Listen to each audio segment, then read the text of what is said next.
What if Rimuru reincarnated 300 years before the main story began?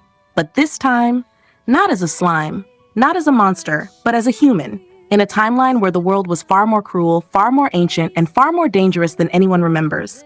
There were no nations, no allies, no councils of peace, only fear and fire. Rimuru awoke in a crumbling empire that thrived on conquest and blood. He wasn't protected, he wasn't named, he was just alive. And only one familiar voice followed him from his past life. Extra skill Great Sage activated.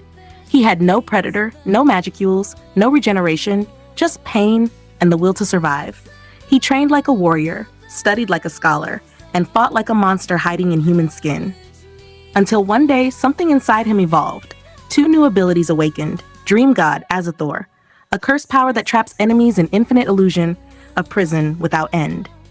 Mischief of Light, a devastating skill that weaponizes light itself into a beam strong enough to rival even disintegration. Even Great Sage could not understand where these came from. But the world noticed. The Holy Knights came. They called him Chosen. They offered him a position in their order, and he accepted.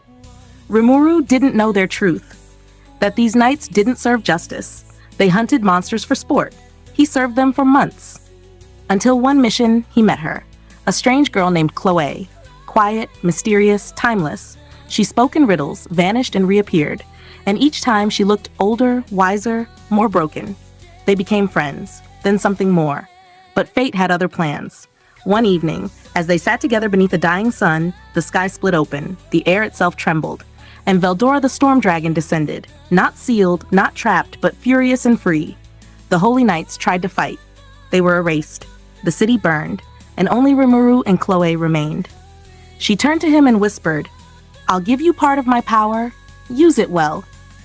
Rimuru's skill Speedrunner activated, boosted by her time magic, and in one godlike moment, he evacuated the entire city, saving thousands from certain death.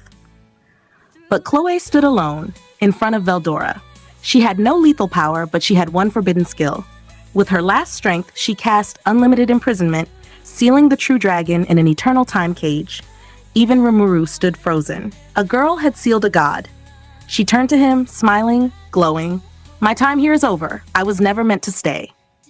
And before Rimuru could stop her, Chloé vanished into another timeline, leaving Rimuru behind, the only human in history to witness the fall of the storm dragon, and the one destined to change everything. Episode 1 end.